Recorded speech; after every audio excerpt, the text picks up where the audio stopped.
Padre de amor, cuán importante es estudiar tu palabra, porque tu palabra es lámpara para nuestros pies, es nuestra guía en todo momento. Bendícenos, Señor, bendice tu inspiración que llegue a lo más profundo de nuestro ser, en el nombre de Jesús. Amén. Entonces levantemos la Biblia, la palabra de Dios. ¿Cuántos la tienen? Entonces repitan conmigo: si la leo, la entiendo. Si oro, puedo. Si predico, gano, porque Jesús viene pronto. ¿Lo repetimos de nuevo? Si la leo, entiendo. Si oro, puedo. Si predico, gano, porque Jesús viene pronto. Entonces, la Biblia hay que leerla todos los días. Todos los días. Hice un experimento. Yo siempre en las mañanas, es mi primera cosa que hago. Yo tengo mi cuartico, yo digo que es mi Gólgota, allí el Señor me crucifica todos los días para poder tener vida, ¿no? Entonces lo primero que hago es leer la Biblia, lo primero que hago. Allí estudio, leo y oro también por ustedes. Cuando me fui de vacaciones, no pude hacer este ejercicio muy bien, porque ahí estábamos, ustedes saben cuando uno va de vacaciones. No, cuando llegué a principio de año, qué tristeza sentía. Y ¿de dónde salió todo este gorrión que estoy pasando ahora? Y entonces me di cuenta que hay que leer la Biblia porque nos llena de alegría. Si usted se siente triste o se siente solo, usted lea la Biblia dedique una horita, no más, una hora, no es mucho tiempo. ¿Sí es mucho tiempo? ¿O es poco tiempo? Una horita nada más. En las novelas se va más tiempo. Así que una hora, ¿para qué? Estudiar la Biblia y orar. Si no pueden, en la mañana, entonces lean 15 minutos en la mañana. Y después 15 minutos si pueden en el trabajo, y después en la tarde completan. Y si pueden leer, aunque sea media hora, 15 minutos, con 15 minutos en la mañana, 15 minutos al mediodía, y media hora en la tarde, usted puede leer su Biblia tranquilo y en paz. Pero es bueno que nosotros leamos siempre la palabra de Dios. El miércoles pasado estábamos estudiando nosotros el tema, ¿se acuerdan del tema del miércoles pasado? A ver, del martes pasado, ¿de qué hablé el martes pasado? A ver si se acuerdan. ¿No se acuerdan? Ya estamos así que se nos olvidan las cosas. Hermanos, ¿de qué hablamos nosotros el martes pasado? ¿De qué? Balaam, muy bien. No llegamos a Balaam, pero bueno, ahí está calientica. ¿De qué hablamos el martes pasado? ¿Se acuerdan? Que les dije que íbamos a continuar. De esas personas. Muy bien, muy bien. Ahora, en Éxodo capítulo 13, versículo 17, el pueblo de Israel salió ¿de dónde? De Egipto, ¿cierto o no? ¿De dónde salió el pueblo de Israel? De Egipto por la mano poderosa de Dios. Dice el versículo 17 de Éxodo 13, y luego que Faraón dejó ir al pueblo, Dios los llevó por el camino de la tierra de los filisteos, que estaba cerca, porque dijo Dios, para que no se arrepienta el pueblo cuando vea la guerra y se vuelva a Egipto. Mas hizo Dios que el pueblo rodease por el camino del desierto del Mar Rojo, y subieron los hijos de Israel de Egipto armados. Tomó también consigo Moisés los huesos de José, el cual había juramentado a los hijos de Israel, diciendo: Dios ciertamente os visitará, y haréis subir mis huesos de aquí por vosotros. Y partieron de Sucot y acamparon en Etán. Y Jehová iba delante de ellos de día en una columna ¿de qué? De día. ¿En una columna de qué? De nube, para guiarlos por el camino, y de noche en una columna de fuego. ¿Para qué? Cuando Israel llega específicamente frente a Jericó, los moabitas miran al pueblo de Israel. Dicen el lugar de la llanura del Jordán, donde estaba ubicado el pueblo de Israel, era aproximadamente de 150 kilómetros cuadrados. 150 kilómetros cuadrados. Y entonces los moabitas miraban a los israelitas que estaban a punto de entrar en la Canaán terrenal. También el espíritu de profecía habla acerca de esto y ubica el contexto de esta historia en el año 40, casi a punto de que el pueblo iba a entrar en la Canaán. Y lo que más les sorprendió a los israelitas fue que el pueblo estaba allí bordeando casi todo ese litoral del Jordán, pero encima del pueblo estaba la nube. ¿Y la nube era símbolo de qué? La nube era símbolo de la presencia de Dios. Y cuando ellos vieron a los israelitas, se espantaron, porque la nube les recordó a ellos que Dios los había sacado de Egipto con mano poderosa, que Dios había abierto el mar rojo y que todo enemigo que enfrentaba a Israel era completamente derrotado. Por eso cuando Balac ve al pueblo de Israel y ve la nube, dice, ay mi madre, no puedo con el pueblo de Israel. Ahora hermanos, la nube eso fue, imagínense, casi estamos hablando 4000 años atrás, pero todavía la nube está prometida para nosotros. Porque cuando usted va manejando su carro, el ángel de Jehová acampa alrededor de los que le temen y le defiende. Y aunque usted no vea una nube física, pero usted tenga la seguridad que si usted oró y se encomendó en las manos de Dios, cuando usted va manejando, el ángel de Jehová va guiando su carro. Usted no tiene idea de cuántos accidentes su ángel guardián lo ha cuidado durante el año 2015. No tiene idea. No tiene idea de cuántos peligros. Un venado que quería atravesar se le quitó la idea y no salió del monte. O alguien que se quedó dormido y iba a chocar contra su carro. Allí estaba el ángel de Jehová evitando que todo esto sucediera. Por eso nosotros necesitamos tener la garantía de que la nube todavía esté con nosotros. Necesitamos eso. Porque eso es el símbolo que realmente Dios sigue guiando nuestras vidas. Yo decía el martes pasado que muchas veces nosotros como padres estamos pasando por alto el hecho de que la presencia de Dios y de que esa nube sea una realidad. Cuando nosotros diariamente descuidamos orar con nuestros hijos, cuando nosotros diariamente descuidamos recibir el nuevo día en la tarde, nosotros nos estamos olvidando de que hay un Dios que es el creador de todas las cosas y estamos faltando a la preparación de recibir el sábado como se acostumbra, lógico. Hay lugares donde el sábado en la tarde, el viernes en la tarde, los hermanos vienen a la iglesia y hay cierto tipo de compromiso. Pero yo pienso que es muy bueno y muy saludable que domingo, lunes, martes, miércoles, jueves, nosotros recibamos el día a la puesta de sol. Otra de las cosas que se está pasando por alto, la gente hoy en día piensa que el año comienza el 31 de diciembre, ya a las 12 de la noche, allí se hace el conteo y ya comienza el... Eso no es así. ¿Cuándo comienza el año para nosotros? Yo les decía en martes, hay dificultad para que muchos entiendan esto. Y yo recuerdo en mi país, estamos hablando hace 25, 30 años atrás, no tanto, hace 10 años, nosotros teníamos costumbre de recibir el año en la iglesia.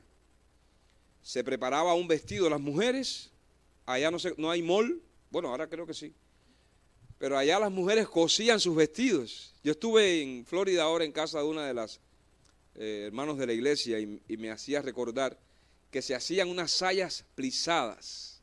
Ustedes no saben eso. Es decir, se cogía la tela de eláster o poliéster y entonces se marcaba con una plancha caliente, no la de electricidad, sino se ponía así en carbón y entonces se confeccionaba el vestido o la saya y muchas veces se hacían triángulos bien lindos que quedaban. A mí me hicieron una vez un pantalón campana de eláster y de tela de cortina me hicieron la camisa. Y así recibíamos nosotros el año y pensábamos nosotros que era lo más glorioso que nos podía pasar.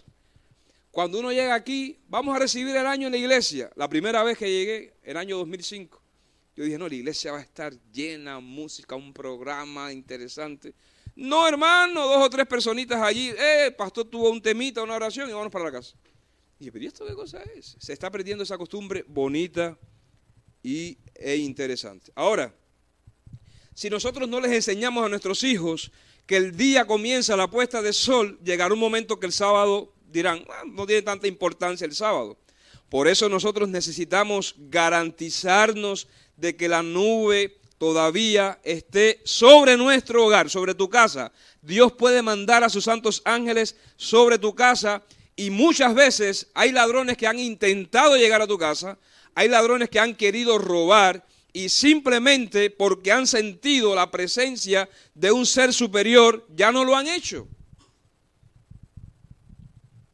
El pueblo de Israel estaba allí frente a Jericó, precisamente frente a la tierra nueva, y este hombre, Balac, miraba al pueblo de Israel con terror. Vamos a Números capítulo 22.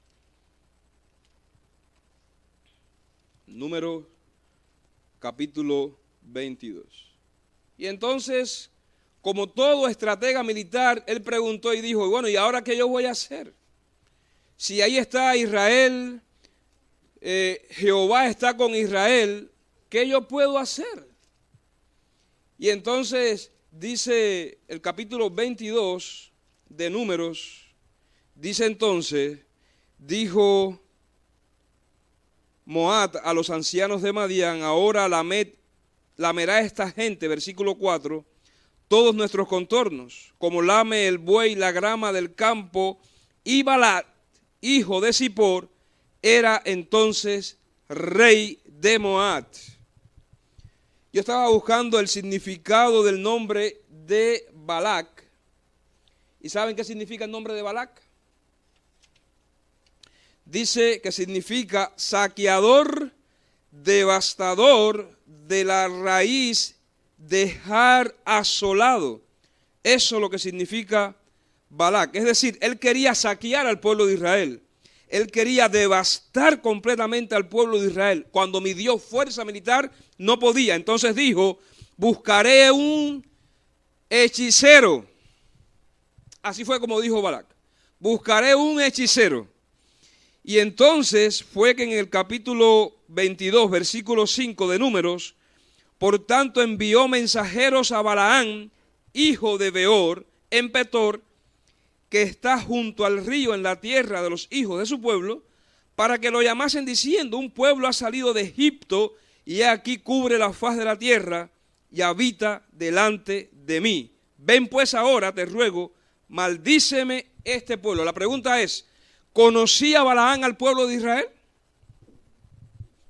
Estamos hablando del año 40 de la salida del pueblo de Israel de Egipto. Balaán estaba viviendo en frontera con la tierra prometida. El pueblo de Israel salió de Egipto 40 años y entonces el año 40 no hay mensaje de texto en aquel entonces como ahora. Usted quiere saber dónde está alguien, mi niño tiene una aplicación, si usted se le pierde su teléfono, él baja una aplicación y esa aplicación le dice exactamente dónde está su teléfono. Le da la dirección y todo, y quién lo tiene. Es increíble cómo está la ciencia adelantada hoy en día. Usted se perdió a alguien o alguien le debe dinero y usted no sabe cómo encontrarlo y localizarlo. Vaya a Google y ponga su nombre y lo va a encontrar. Es increíble, increíble. No porque me haya pasado a mí, simplemente porque uno es pastor y tiene que estar informado de todo. Pero hoy con la tecnología, usted fácilmente, el mundo se le pone prácticamente en sus manos. Pero en los días de Moab y en los días de Balac, en los días de Balaán, no existían las redes sociales. Usted quiere saber qué está haciendo el pastor allá en vacaciones, simplemente vaya a Facebook y si es amigo de... ¡Ay, mira cómo está el pastor tirando ese foto! Ahora la gente se ríe porque me vieron. Si usted quiere saber lo que está sucediendo en su país, también si tiene Facebook o Twitter o Instagram, todo se sabe ya prácticamente la vida privada de la persona. ya eso ya dejó de ser. Todo se sabe. Ahora, dice el espíritu de profecía que Balaán sí conocía del pueblo de Israel y sabía que Dios era su, diríamos nosotros, su defensor. Balaán no tenía buena fama, hermanos. El nombre de Balaán, que significa tragar, fíjense si no tenía buena reputación. Cuando decían Balaán, decía dragón, ven, tragar, sumir, destruir. Balaán, destructor, ven, violentamente. Y entonces eso era lo que significaba un profeta con ese nombre. En esta mañana les voy a predicar el profeta destructor. Imagínense, no más. El profeta devastador les va a predicar en esta tarde. Eso era lo que tenía, lo que significaba el nombre de Balaán. Entonces, ¿qué sucedió?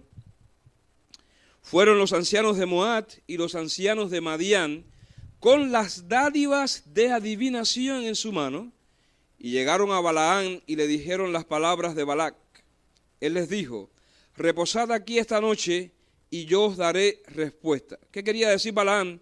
Yo necesito consultar a mi Dios. Yo pregunto, ¿sabía Balaán que era bueno lo que él estaba haciendo o que era malo? ¿Sabía Balaán que lo que él iba a hacer de maldecir al pueblo era bueno o era malo? Yo voy a leerles aquí lo que dice Patriarcas y Profetas en la página 468. Balaán había sido una vez hombre bueno y profeta de Dios, pero había apostatado y se había entregado a la avaricia. No obstante, aún profesaba servir fielmente al Altísimo. Hermanos, el deterioro interno espiritual, no piensen que viene en un día. El deterioro interno espiritualmente hablando es un proceso de dejar a Dios a un lado y ocuparnos en nuestras propias actividades sin tener en cuenta y sin pensar en la providencia divina. Alguien dijo lo siguiente: el pecado en singular, vivir separado de Dios, nos lleva al pecado en plural, la comisión de malas acciones. Balaán dejó a Dios, Balaán dejó de ser fiel a Dios, Balaán siguió su propio camino, Balaán se aferró a la avaricia y trató de vivir dependiendo del don que Dios le había otorgado. De manera que cuando Balac manda a estos hombres con estos presentes de adivinación, él simplemente dijo, Jehová, tengo que consultar a Jehová. Ahora, Dios es claro en su palabra. ¿Sí o no? Dios no es claro en su palabra. Dios no anda con rodeos. Y Dios dice las cosas bien claras para que nosotros la entendamos. Número 1, no te unas en yugo desigual con los infieles. Dios es claro cuando dice, acuérdate del día de reposo para santificarlo, 6 días trabajarás y harás toda tu obra, mas el séptimo día es reposo para Jehová tu Dios. Dios es claro en su palabra y en sus promesas. Ahora muchos dicen, ¿y qué quiere decir Dios? Ay, pero ¿qué de malo hay de hacer esto y esto otro en el día de sábado? No es de nosotros. No es de nosotros. Esta mañana estábamos hablando en Marshall y le hablábamos a los jóvenes, y yo les decía a los jóvenes que es muy posible que Satanás nos quiera comprar a nosotros. Y también les decía a los padres, es muy posible que nosotros expongamos a nuestros hijos para que se favorezca la infidelidad a Dios.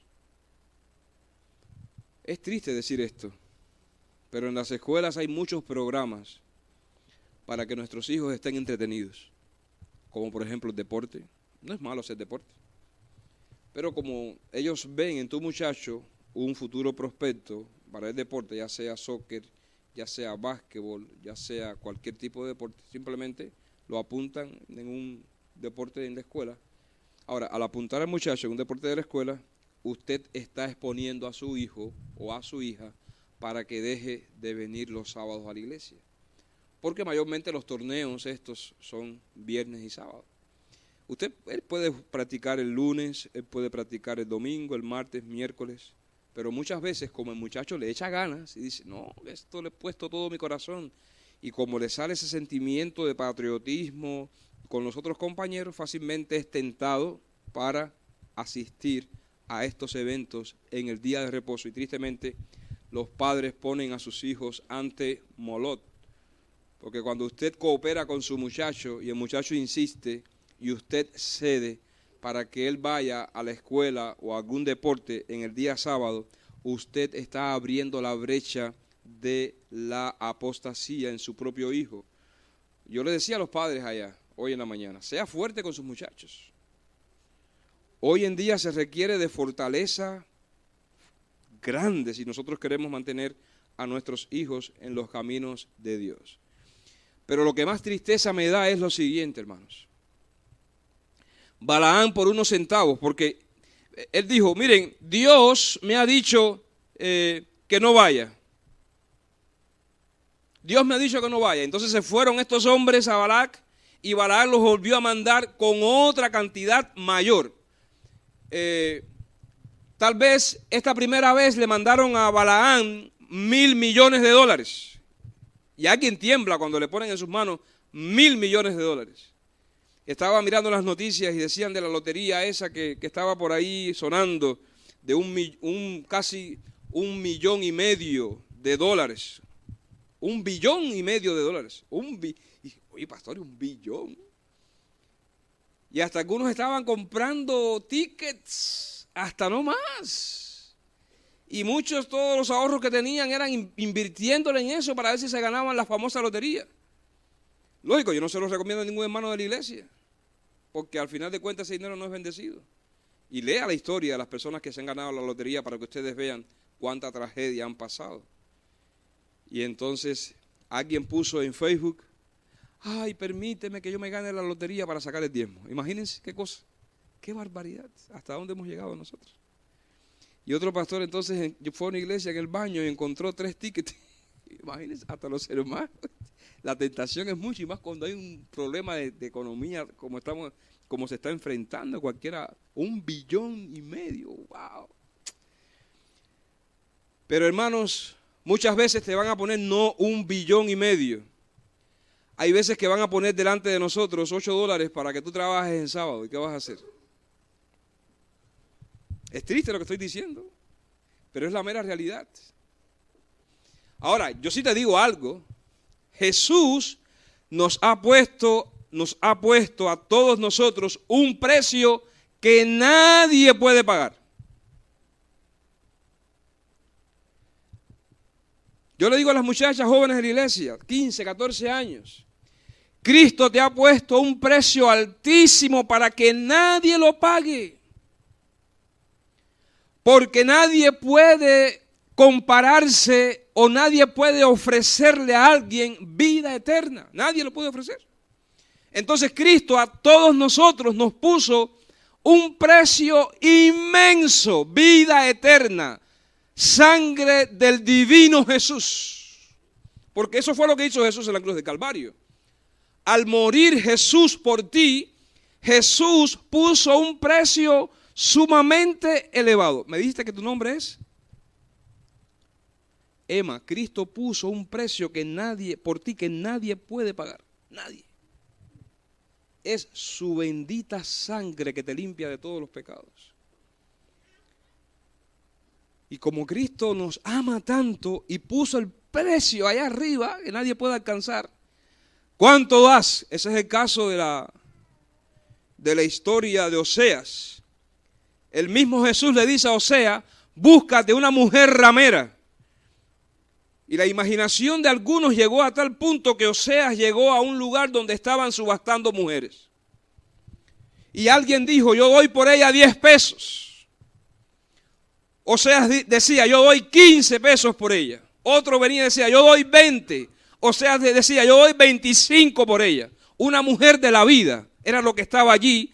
Y en esa subasta entró Oseas para buscar a aquella mujer de la vida que vivía libremente. Y siguieron apostando. Alguien dijo, yo doy 1.000.000 por esa mujer. Y Oseas dijo, yo doy 2.000.000 por ella. Y más nadie apostató. Oseas dio el mayor precio por aquella que iba a ser su esposa. Y Cristo hace lo mismo por nosotros. Cristo postató por nosotros el mayor precio, su sangre, para que tú y yo tengamos vida eterna. Y tristemente, hermanos, le digo esto, que algunas veces el precio tan alto que Cristo pagó por nosotros, nosotros lo echamos a tierra por 2 centavos. Mi esposa cuando escuchó el tema me dijo, papi, no por 2 centavos. Hay veces que bajamos el precio que Cristo nos ha puesto por nada. Por nada. Y yo pregunto, ¿es justo que nosotros bajemos el precio tan elevado que Dios dio por nosotros por nada? ¿Es justo eso? Yo le decía a los muchachos hoy, no cambien a Jesús por un juego, no lo cambien. No cambien el precio que tienes por una carrera, no lo cambies. No cambies tu precio eterno que hizo Jesús por un trabajo, tampoco lo hagas. No cambies ese precio alto que Cristo hizo por ti por un hombre, no lo cambies por una mujer, no lo cambies por cosas materiales. Tú mantente firme en Jesús. Porque si alguien quiere ponerte un precio, tú tienes que decirle, súbeme más, porque yo valgo mucho. Hermanos, tristemente algunos no tienen ningún sentido de lo que valen. En el trabajo nos maltratan, muchas veces nos pisotean, simplemente porque nosotros pensamos que no valemos.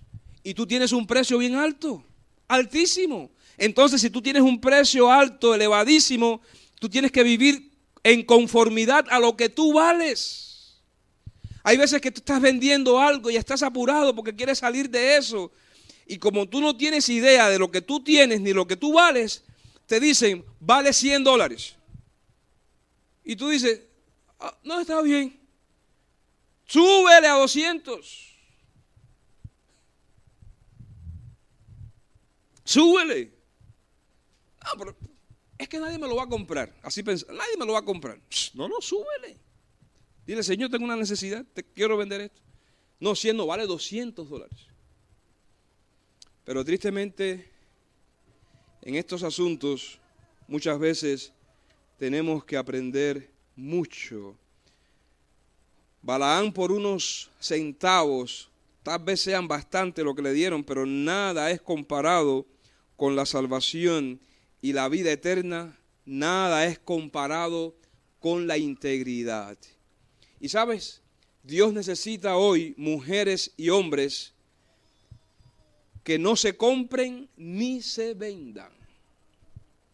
Dice la sierva de Dios en Educación, página 57, la mayor necesidad del mundo es la de hombres que no se vendan ni se compren.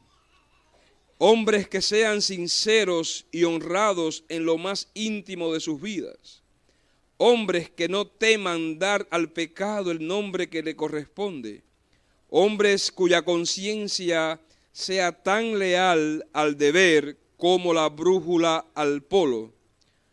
Hombres que se mantengan de parte de la justicia, aunque se desplomen ¿qué? Eso es lo que Dios está buscando hoy en día.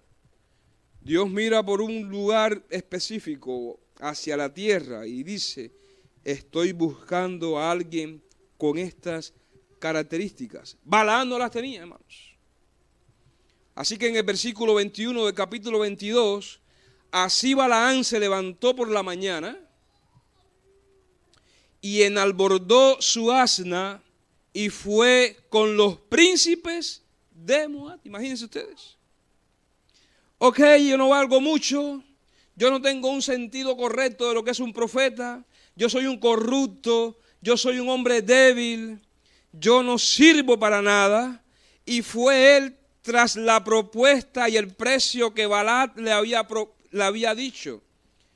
Y entonces se montó en su asna Balaam y comenzó a ir en contra de la voluntad de Dios.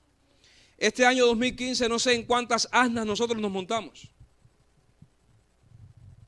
Ya sea el asna depresión, ya sea el asna mentira, ya sea el asna doble vida, ya sea el asna falta de espiritualidad, ya sea el asna inseguridad, ya sea el asna falta de fe, ya sea el asna, no sé en cuál asna nosotros nos montamos en el año 2015. Gracias a Dios que ya quedó atrás. Y nosotros ahorita estamos en el año ¿cuál? 2016. Ahora la pregunta que te hago es la siguiente: ¿en qué asna tú te vas a montar en este año 2016? Jonás se montó en su asna en contra de la voluntad de Dios. Dios no estaba a favor de lo que Balaam estaba realizando.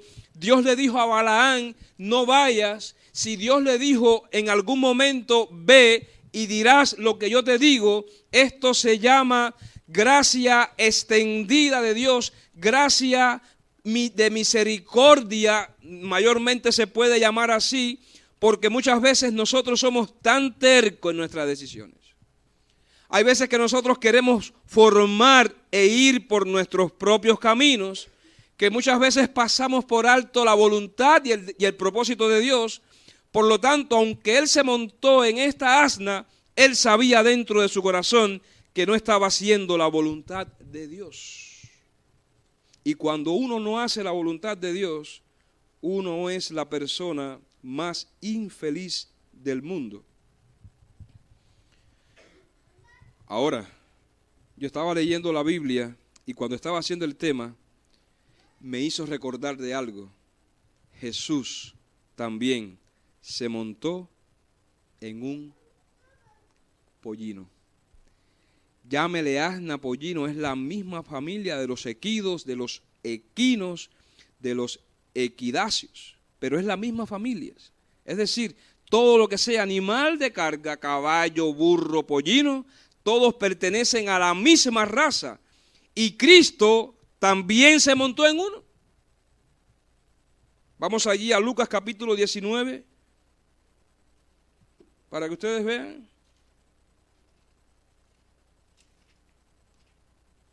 Y yo no sé si Cristo lo hizo recordándose de lo que había hecho Balaam, no sé si fue con ese sentido, pero Cristo se montó en este pollino para cumplir los propósitos de su Padre Dios.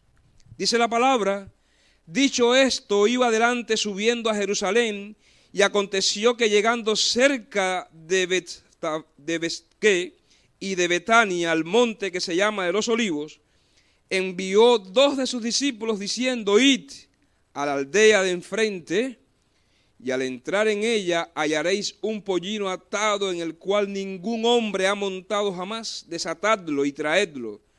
Y si alguien os preguntare por qué lo desatáis, le responderéis así, porque el Señor lo necesita, el creador del cielo y de todos los animales, pidiendo un animal prestado. Fueron los que habían sido enviados y hallaron como él le dijo. Y cuando desataron el pollino, sus dueños les dijeron, ¿por qué desatáis el pollino? Ellos dijeron, porque el Señor lo necesita. Y lo trajeron a Jesús, y habiendo echado sus mantos sobre el pollino, subieron a Jesús encima, y a su paso tendían sus mantos por el camino. Y dice el espíritu de profecía que Lázaro, que Cristo había resucitado, era quien guiaba a este pollino. Y cuando llegaron ya cerca de la bajada del monte de los Olivos, toda la multitud de los discípulos gozándose comenzó a alabar a Dios. Era tradición, era una costumbre de los reyes de aquel entonces. Cuando entraban y eran coronados reyes, muchas veces usaban de un pollino. Cristo es el rey, pero era para cumplimiento de una profecía del Antiguo Testamento. Y dice, diciendo, bendito el que viene en el nombre del Señor, paz en el cielo y gloria en las alturas. Entonces algunos de los fariseos de entre la multitud le dijeron, maestro, reprende a tus discípulos. Él respondiendo les dijo, os digo que si esto callaran, las piedras, ¿qué harán? Clamarán. Y cuando llegó cerca de la ciudad, al verla, ¿qué pasó? Jesús lloró. Y Jesús lloró porque él miró por fe cómo Jerusalén, a la que él vino a salvar, a la ciudad y a los habitantes que él amaba, iban a ser destruidos. Pero no solamente Jesús lloró por estos, Jesús lloró porque tal vez algunos de sus discípulos le traicionarían. Y yo hago una aplicación mucho más allá. Cristo lloró por cada uno de nosotros. Porque tal vez cuando Cristo desde ese entonces nos vio a nosotros, vio en nosotros mucha necesidad.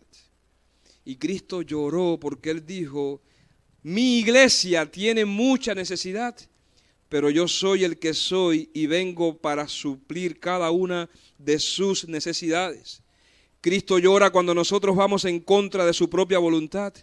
Cristo llora cuando nosotros no contamos con Él para hacer las cosas, porque Él sabe que cuando nosotros decidimos hacer las cosas por nuestra propia voluntad, estamos nosotros abriendo el camino de la derrota, pero cuando nosotros hacemos la voluntad de Dios, estamos abriendo el camino de la victoria, aunque sea angosto. Y Cristo lloró por todos aquellos que de alguna manera nosotros tocamos a la puerta de su casa y muchas veces no abren. Y Cristo lloró también por aquellos que muchas veces estudian la Biblia y no se entregan a Él. Y Cristo también lloró por aquellos que demoran en hacer una decisión por bautizarse. Cristo lloró por la humanidad, pero Cristo lloró porque realmente no siente solamente simpatía por nosotros, Cristo siente empatía por nosotros. Cristo lloró al vernos solos, Cristo lloró al vernos sufrir, Cristo lloró por la pérdida que experimentamos de un familiar querido, porque Cristo sí está en sintonía con nosotros. Ahora, hermanos, ¿qué vas a hacer en este año 2016? Y una de las cosas que yo pienso que debemos de hacer es asistir más regularmente a los cultos de la iglesia. Nosotros necesitamos montarnos en ese animalillo, en ese animal de carga y decir como Jesús, Jesús, yo no voy a ser como los demás, que muchas veces te amamos o decimos que te amamos cuando todo va bien. En todo momento y bajo toda circunstancia yo quiero serte fiel, yo quiero sostener a tu obra, yo quiero predicar el evangelio de salvación, yo quiero realmente vivir para ti. Ahora, Cristo cumplió con la voluntad del Padre, amén.